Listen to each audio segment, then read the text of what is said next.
불의한 재판관의 비유. 누가복음 18장 1절에서 8절 말씀입니다. 예수께서 그들에게 항상 기도하고 낙심하지 말아야 할 것을 비유로 말씀하여 이르시되 어떤 도시에 하나님을 두려워하지 않고 사람을 무시하는 한 재판장이 있는데 그 도시에 한 과부가 있어 자주 그에게 가서 내 원수에 대한 나의 원한을 풀어주소서 하되 그가 얼마 동안 듣지 아니하다가 후에 속으로 생각하되 내가 하나님을 두려워하지 않고 사람을 무시하나 이 과부가 나를 번거롭게 하니 내가 그 원한을 풀어주리라. 그렇지 않으면 늘 와서 나를 괴롭게 하리라 하였느니라. 주께서 또 이르시되 불의한 재판장이 말한 것을 들으라. 하물며 하나님께서 그 밤낮 부르짖는 택하신 자들의 원한을 풀어주지 아니하시겠느냐? 그들에게 오래 참으시겠느냐? 내가 너희에게 이르노니 속히 그 원한을 풀어주시리라. 그러나 인자가 올 때에 세상에서 믿음을 보겠느냐 하시니라. 할렐루야. 우리 2부 예배 현장에 오신 모든 성도님들과 지금 실시간 온라인 생방송으로 함께하고 계신 국내 모든 성도님들에게 하나님의 은혜가 충만하게 임하기를 원합니다. 우리 함께 한번 기도하시고 말씀 보겠습니다. 사랑의 아버지, 은혜를 감사합니다. 오늘도 주님의 임재 앞에 나온 우리 성도들 복 주시고 부족한 종은 온전히 가려 주시옵소서. 예수님 이름으로 기도했습니다. 아멘. 지난주에 이어서 오늘은 예수님의 비유 시리즈 세 번째 이야기, 불의한 재판관의 비유를 다루기로 하겠습니다. 이 비유의 주제는 기도입니다.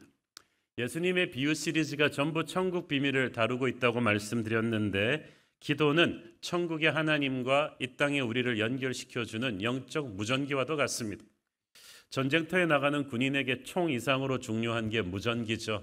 이 무전이 잘 돼야, 본부와 무전이 잘 돼야 어떤 위기 상황 속에서도 우리는 살아남을 수가 있고 필요하면 모든 물자와 병력, 무기도 지원받을 수 있는 것입니다. 그래서 성경은 전쟁 같은 이 세상터에 사는 우리들에게 항상 깨어 기도하라고 말합니다. 기도의 비밀을 가장 잘 아는 분, 하늘아버지의 마음을 여는 법을 가장 잘 아는 분은 하나님의 아들 예수님이시죠. 그 예수님께서 오늘 정말 중요한 천국 기도의 비밀을 알려주시고 계십니다. 1절 읽습니다. 예수께서 그들에게 항상 기도하고 낙심하지 말아야 할 것을 비유로 말씀하여, 저는 여기서 항상 기도하고 하고 낙심하지 말고라는 말을 주님이 연관시키셔서 말씀하신 것은 참 의미가 있다고 봅니다. 항상 기도하고 낙심하지 말라는 말을 다른 말로 바꾸면 항상 기도하지 않으면 언젠가는 반드시 낙심하게 되어 있다는 뜻이죠. 여러분이 지금 많이 낙심하고 계시다면 여러분의 기도 생활을 한번 점검해 보시기를 바랍니다. 어딘가 고장나 있을 거예요. 예수님은 기도에 대해서 말씀하실 때 낙심의 문제를 콕 집어서 말씀하셨습니다. 그만큼 낙심은 우리들의 신앙 여정에 있어서 큰 적입니다. 낙심은 우리의 기도가 느슨해진 틈을 타서 치고 들어오죠. 우리가 왜 낙심하게 됩니까? 믿는 것과 정반대의 현실이 자꾸 눈앞에 펼쳐지기 때문이죠. 출애굽할 때는 약속의 땅을 믿고 나왔는데 눈앞에 펼쳐진 현실은 홍해바다입니다. 그러면 낙심이 옵니다. 하나님 말씀대로 순종했는데 왜 뻥 뚫린 하이웨이가 아닌 꽉 막힌 태산이 자꾸 우리 앞에 나타나는 것입니까? 게다가 힘든 상황이 하루 이틀 끝나지도 않고 몇 달, 몇 년을 가니까 참 지칩니다. 게다가 옆에 친구들은 다 응답받고 잘 사는 것 같은데 나만 하나님이 응답을 못 받고 있는 것 같아 보일 때는 마음이 답답해지고 좌절이 옵니다. 이때 마귀가 틈을 놓치지 않죠. 득달같이 달려들어서 우리 귀에 대고 불난데 부채질합니다. 이제 넌 끝났어. 하나님이 너에게 공수표를 남발하신 거야. 그렇지 않고서 이렇게 오래 말씀이 이루어질 리가 있겠어? 어떻게 이런 상황에서 너는 끝까지 하나님을 믿을 수 있지? 하면서 우리 마음을 계속 흔들어냅니다. 그러면 평소 믿음이 좋던 사람들도 맥이 빠져서 낙심하기 십상이죠. 그리고 예배를 멈춰버립니다. 특히 저 같은 목회자나 순장님, 뉴젠 주일학교 선생님 같이 이렇게 다른 사람들의 영혼을 케어하는 사람들에게 있어서 낙심은 정말 큰 적입니다.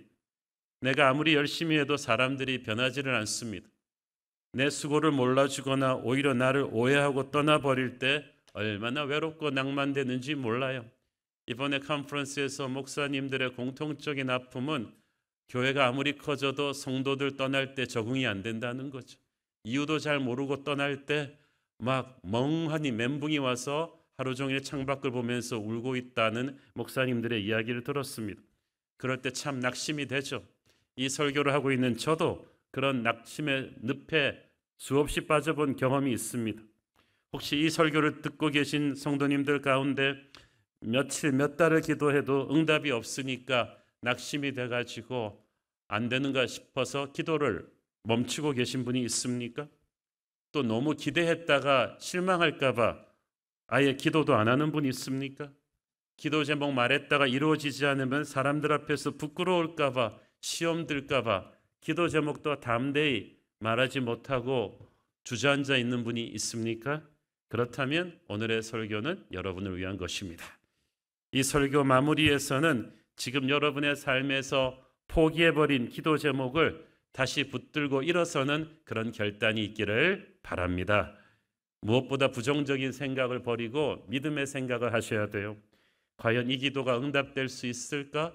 하나님이 내 기도를 듣고 계시기나 할까? 하나님이 나를 사랑하시나? 하나님이 이걸 할 수 있을까라는 모든 부정적인 생각들을 일소하고 믿음의 생각을 하기를 바랍니다. 그것들은 다 마귀가 불어넣는 생각이에요. 예수님은 1절에서 낙심하지 말고 기도하라고 하셨어요.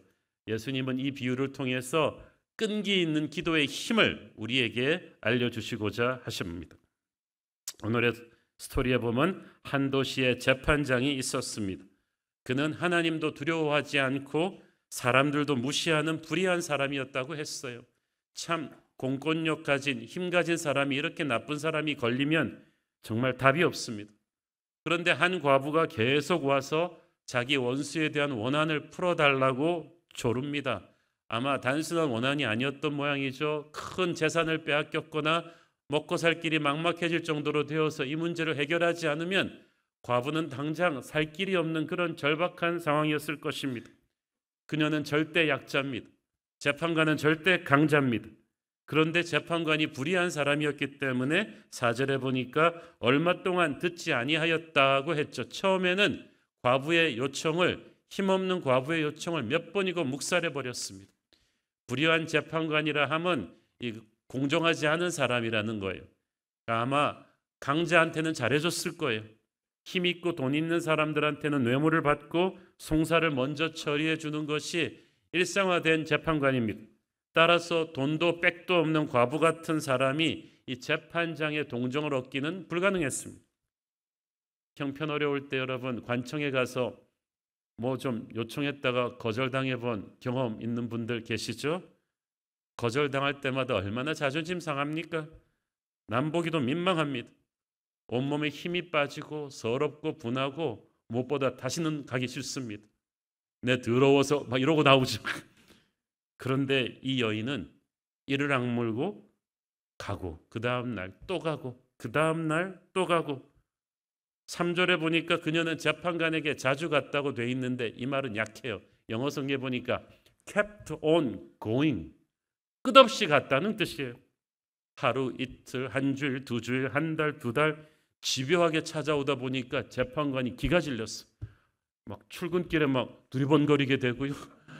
밥 먹다가도 그냥 가슴이 덜컥덜컥하고 이 여자 들어올까 봐 밤에 꿈을 꾸는데 막 이 여자 꿈을 꾸고 도대체 안 되겠다.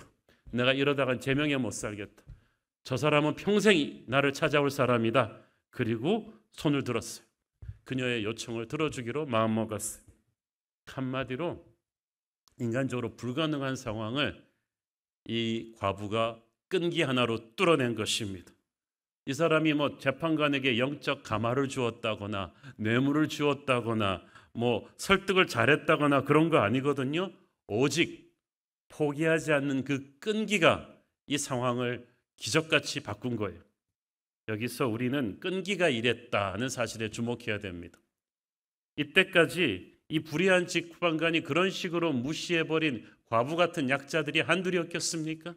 그런데 다른 약자들은 자기 신세를 탓하고 가진 사람들의 횡포를 욕하며 그냥 돌아가 버렸는데, 이 여인은 돌아오고 포기하지 않았어.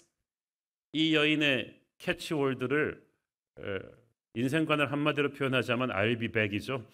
나는 돌아온다. 또 오고. 이 재판관이 한 100일째 되는 날에 이 여인의 송사를 해결해 주었다고 칩시다.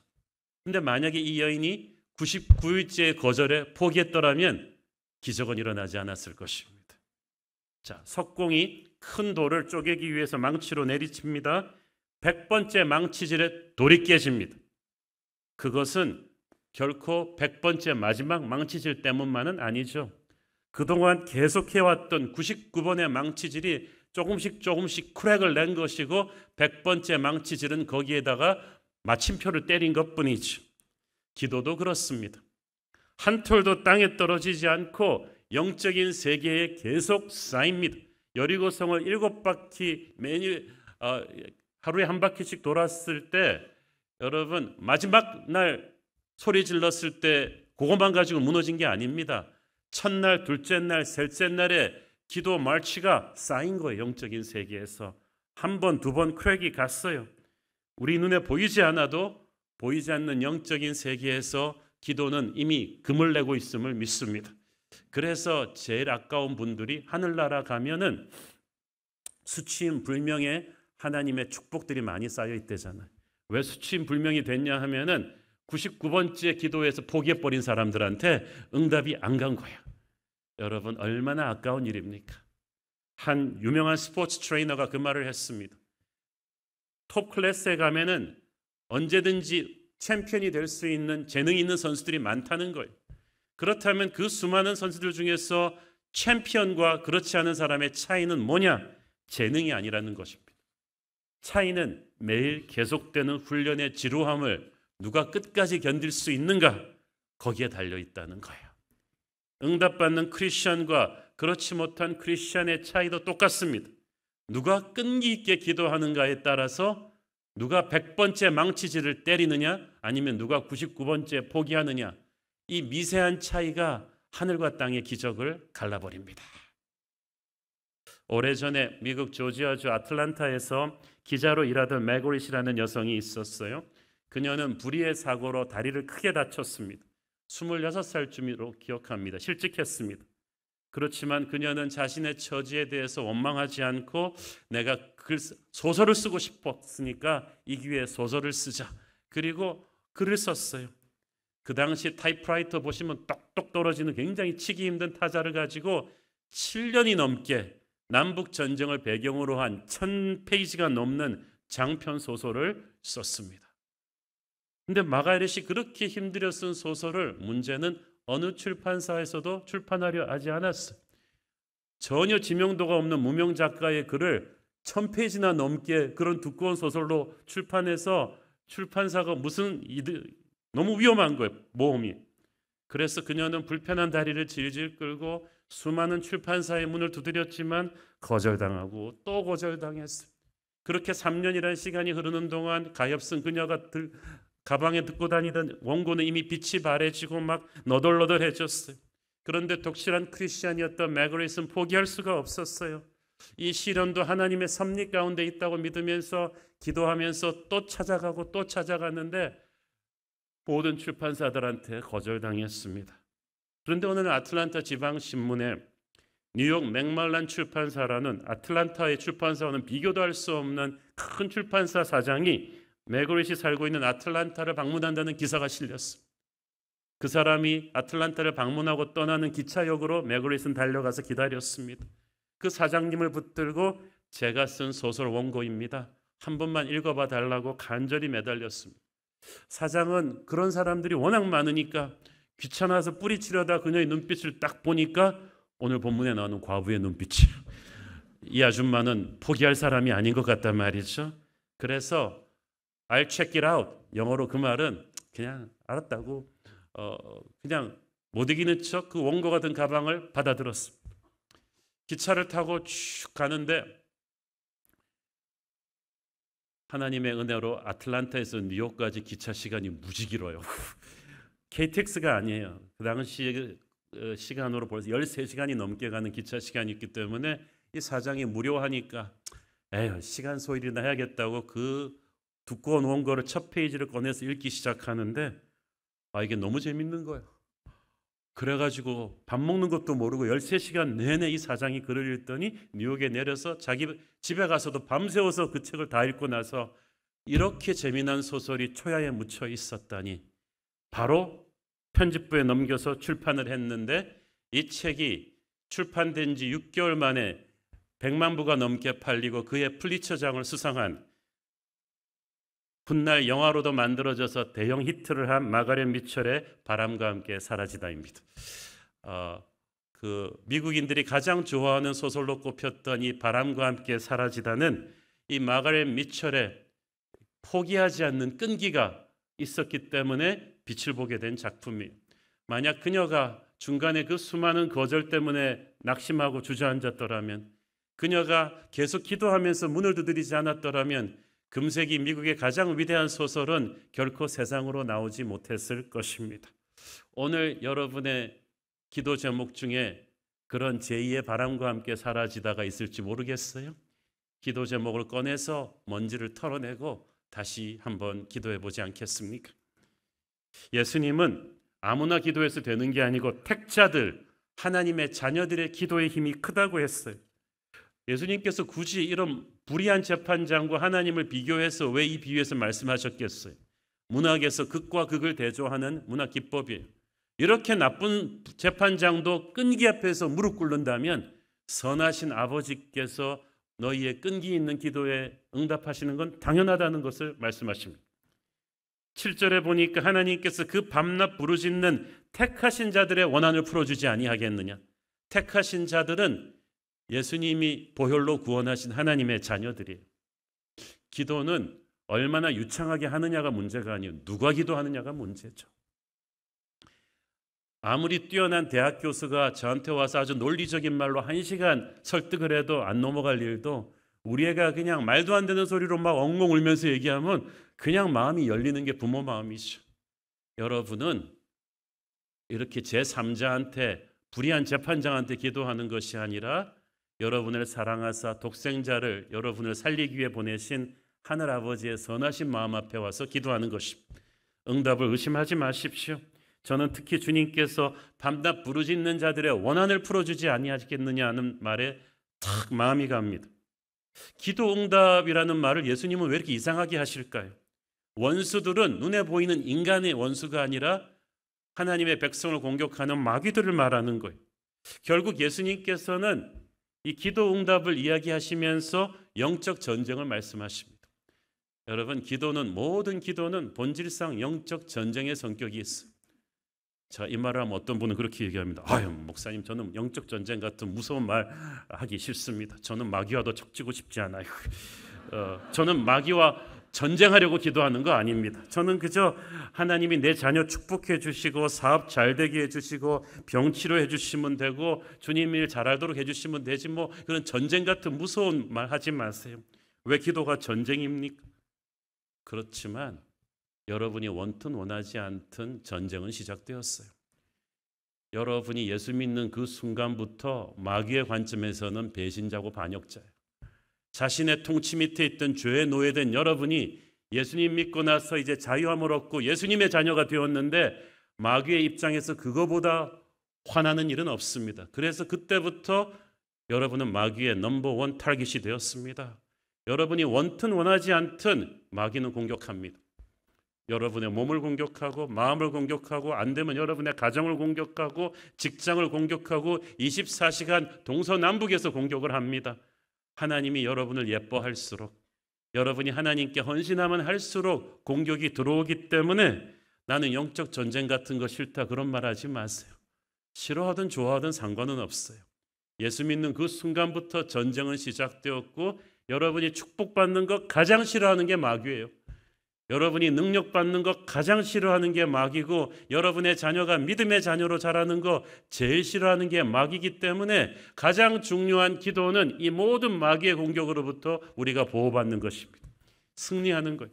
그래서 무슨 기도를 해도 기도에는 이미 영적 전쟁의 성격이 담겨 있습니다. 그래서 하나님께서 부르짖는 너희들의 기도를 응답해 주마라고 하지 않고 원수에게 당한 원한을 풀어주실 것이다 라고 말씀하신 거예요. 마귀가 우리를 싫어하기 때문에 우리가 믿음대로 살다 보면 세상에서 억울하게 당하는 일들이 너무너무 많아요. 기도가 없으면 절대로 버텨낼 수가 없습니다. 하나님의 사람이.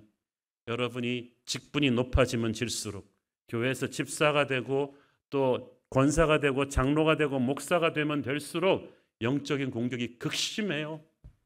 여러분이 왜 한국교회 목사님들을 위해서 기도해 주어야 해요? 마귀가 가장 많이 공격하는 분이 그들이기 때문이에요.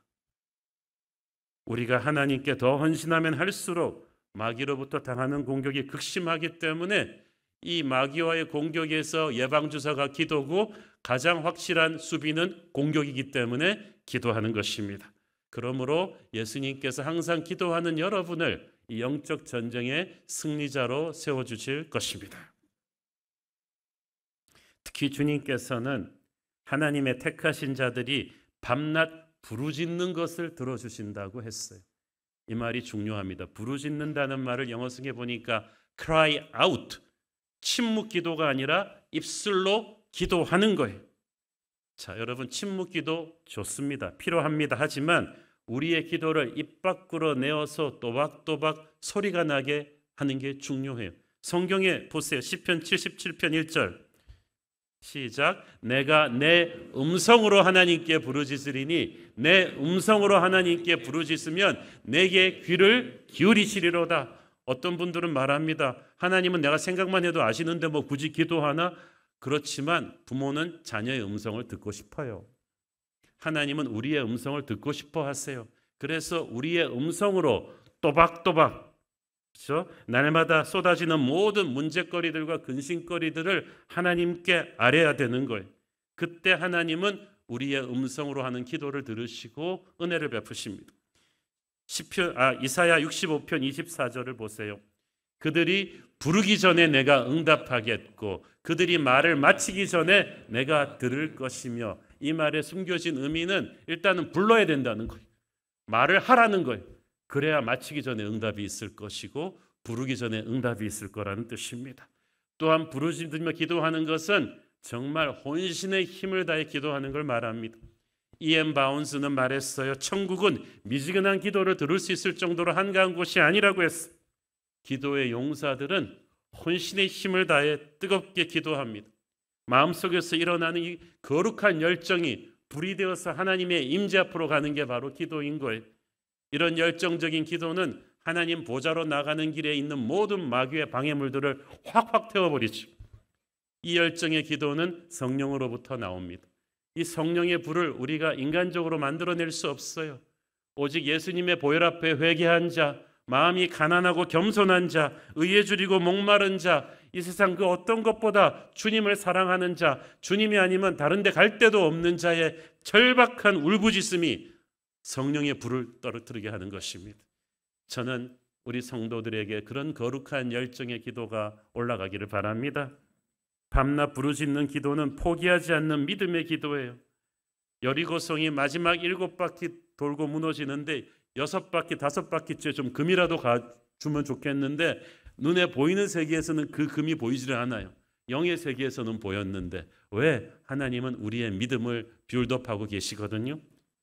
엘리야가 7번까지 무릎 꿇고 기도할 때 그때 하늘에 비가 터졌어요. 그러므로 중간에서 포기하지 마십시오. 우리는 하나님의 임재를 기다리는데 너무 인색합니다. 오래 버티지를 못합니다. 조금만 기다려보고 응답이 없으면 그냥 돌아서 버리는데 기도의 파워는요, 버티는 거예요. 이건 제가 한 말이 아니라 성경에서 나와요. 그냥 버티는 거예요. 예수님께서도 제자들에게 그렇게 분부하셨잖아요. 너는 예루살렘을 떠나지 말고 내가 약속하신 성령을 보낼 때까지 기다려라. 기다려라. 결국 임재를 기다리면서 끝까지 버티는 것이 기도입니다. 이렇게 버티며 낙심하지 않고 기도할 수 있는 것은 하나님에 대한 믿음이 있기 때문이에요. 하나님의 때, 하나님의 방법으로 어떻게든 응답이 될 거라는 믿음이요. 여러분, 응답을 기다릴 때 우리가 알아야 될 것이 있는데, 농사 짓는 분들은 아실 거예요. 모든 것에는 때가 있는데 곡식마다 그 때가 달라요. 벼는 심은 지 6개월 지나면 금방 곡식이 나옵니다. 그런데 사과나무는 미니멈 3년은 있어야 이 열매가 맺혀요. 그러니까 벼를 키우면, 아니 사과나무를 보고 벼를 키우는 식으로 조급심을 내면 안 돼. 야, 옆집 벼는 저렇게 빨리 하는데 넌 그렇게 느리면 어떡하냐고 막 화를 내면 안 되는 거예요. 사과의 길이 있고 벼의 길이 있는 거예요. 아이들도 기도, 여러분이 아이들을 위해 기도할 때 첫째 애한테 하나님이 응답 주시는 시간이랑 둘째 애한테 하나님이 응답 주시는 시간이 달라요. 어렸을 때는 첫째 애가 하나님의 모든 응답을 받은 것처럼 쭉쭉 뻗는데, 크고 보니까 이 둘째 애가 정말 물건이에요. 하나님께서 역사하신 인물이라는 거죠. 어렸을 때는 이세 아들 중에서 엘리압이 최고였는데 시간 지나니까 다윗이 인물이. 하나님께서는 곡식에 따라서 열매가 다르게 하셨기 때문에 어떻게 나올지 모릅니다. 그렇기 때문에 중요한 것은 응답의 타이밍이나 방법이 아니라 신실함이죠. 여러분, 기도는 영적 세계에서 행하는 일이에요. 영적인 세계에서 행하는 모든 일은 언젠가 보이는 현실 세계에서 반드시 실체가 됩니다. 우리가 영적인 세계에서 기도를 통해 뭔가를 뿌리잖아요. 그러면 언젠가 보이는 현실 세계에서 거두는데 이걸 기도 응답이라고 합니다. 근데 기도라는 영적인 씨앗을 심으면 기도 응답이라는 열매가 현실 세계에서 나오는데, 문제는 이 둘 사이에 시차가 있어. 한국과 미국의 시차가 있듯이. 그래서 기도하고 나서 이 시차를 기다리는 시간이 참 중요합니다. 그냥 기다리는 것이 아니라 주님을 믿고 기다리는데, 인내는 믿음에서 나오죠. 그 믿음이 기도를 통해서 다져지는 거예요. 그래서 그냥 기다리는 동안 유튜브 보면서 시간 죽이시면 안 돼요. 낮잠 자고 놀면서 기다리는 것이 아니라 기도하면서 기다려야 돼요. 그래야 기다리다 지치지 않습니다. 그래야 기다리다가 낙담하거나 시험 들지 않아요. 기도하며 기다리면 그 기다린 가운데서 성령이 역사하세요. 그 기다리는 그 타이밍이 광야죠. 그 광야가 뷰티풀해지기 위해서 우리가 기도를 합니다. 기도를 하는 가운데서 여러분, 성령께서 여러분의 믿음을 강하게 하세요. 그리고 어느 순간이 되면 전혀 뜻밖의 타이밍에 전혀 뜻밖의 응답의 문이 열리게 될 줄로 믿습니다.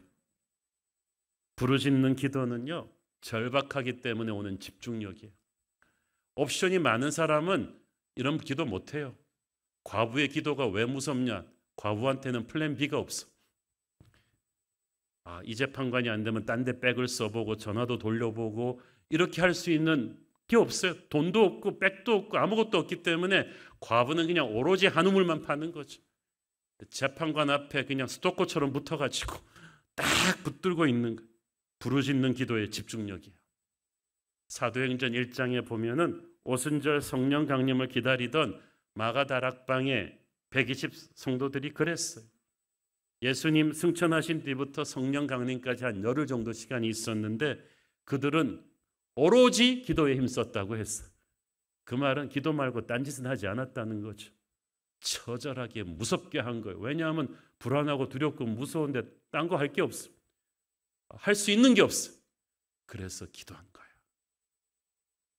요즘은 한국 교회에서 부르짖는 기도, 오산리 기도원 이런 데가 안 됩니다. 왜냐하면 잘 살게 돼가지고 우리가 딴 옵션이 너무 많아졌어요. 주님밖에 없던 때와는 너무나 달라진 거예요. 그래서 기도의 파워가 사라져 버렸어요. 근데 기도는 옵션이 없는 사람들의 영적인 발버둥이거든요. 영혼의 통곡이거든요. 절망감 속에서 주님의 옷자락을 붙잡고 그 옷자락이 찢어질 때까지 매달리는 그 집중력. 마가다락방의 성도들이 그렇게 기도했기 때문에 성령이 임한 거예요. 그리고 교회가 태어난 거예요. 진짜 교회는 절박한 성도들의 기도 속에 성령의 불이 떨어져서 태어나는 줄 믿습니다. 우리가 기도를 하긴 하는데 너무 다른 걸 많이 하면서 사이드로 끼워 넣어요. 교회 무슨 프로그램 할 때 기도 안 하고 하면 찝찝하니까 빨리 기도하고 시작하자고. 기도는 그런 아이스 브레이커가 아니에요. 우리는 영적 최우선 순위를 기도에 두고 다시 시작해야만 합니다. 기도에 올인해야만 돼요. 축복받기 위해 기도하는 게 아니라 기도 그 자체가 축복이에요. 기도하려고 무릎 꿇는 그 순간에 이미 우리는 하나님의 임재 앞으로 우리 인생을 모두 갖고 돌아가는 거예요. 사역 잘하기 위해서 기도하는 게 아니라 기도하는 것 자체가 가장 위대한 사역이에요.